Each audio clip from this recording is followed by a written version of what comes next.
Hi everyone. La la la la la. I just wanted to make a quick video because I just thought of this while I was walking around the store getting food. And I thought, there's certain times once in a while that I actually run into different family members. And when I see them, I have one of two reactions. I have an, oh, that's so cool. I can't wait to go up and say hi. Or I have an, oh no, kind of reaction to them. And you might have had the same experience with people in your life who you've known. It's normally someone you've known for a really long time, someone that may have molded your childhood or been a significant part of your life. But the people that you say, oh no, and out in public you may duck around a corner so you can try and avoid them, are the people that have always made you feel smaller or less than, or less important, or maybe less attractive. It's the people in your life who may have belittled you, may have called you names, or something along those lines, but have always made you feel smaller, or as if they're taking you back to when you were 5 years old, 10 years old, whatever the case is. It's the people that feel they're more important, bigger than, so they're always trying to tear you down. I remember in my case, my mom came from a family of 8 siblings. She had, I was raised with my mom and her 7 remaining siblings or 6 remaining because one had passed away prior to my birth. And I had one uncle, my mom's youngest brother, who was only 6 years older than me. My mom was the oldest of 8, so we were very close in age. But he always demanded respect. Normally in our family, you would call everyone, my mom's brothers and sisters and their spouses, by their first names. I don't know why we didn't really use the term aunt and uncle when I was little, but we just normally called them, hi Joe, hi so and so. You'd always say hi. And my grandma and grandpa were always called grandma and grandma. But we always had my mom's youngest brother. We always, well, you have to refer to me as Uncle so and so, and I demand respect. And he was always just the way he was.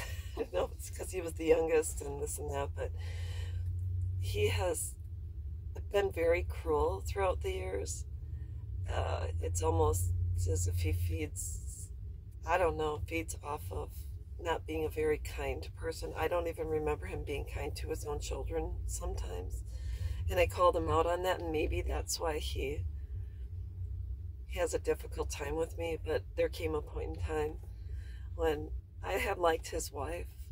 She was really great. They had 4 kids together, but his wife was always really meek and mild-mannered and soft-spoken. And I remember seeing, this is the point in time when I had stopped talking with my mom for a significant period of time and went to a family wedding, and I saw my uncle's wife. I'll call her Sue.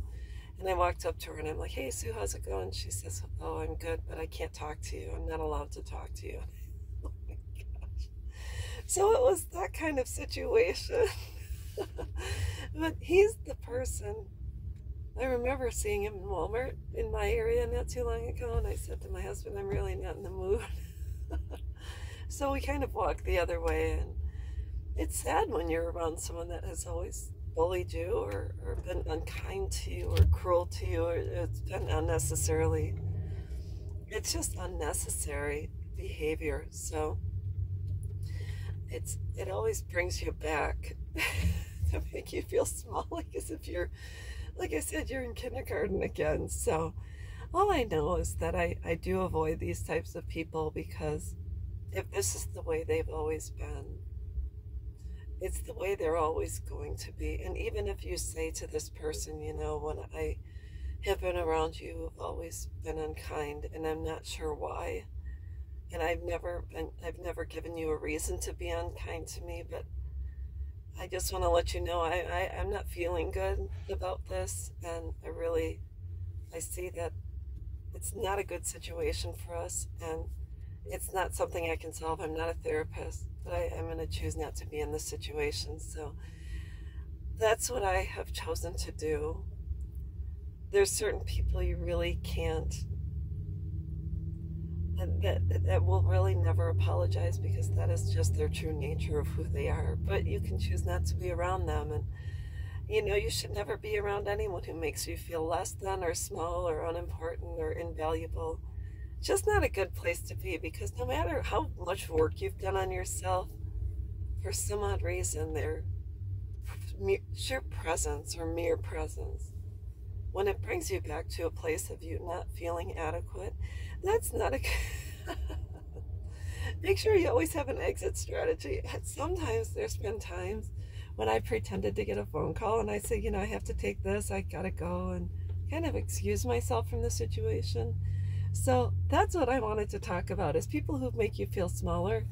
I'm 6'1", so it's almost impossible for anyone to make me feel smaller, but there's certain people that can and do, and I'm just not around them. So anyways, that's what I wanted to talk about. I hope you're all having a good day, and I hope to God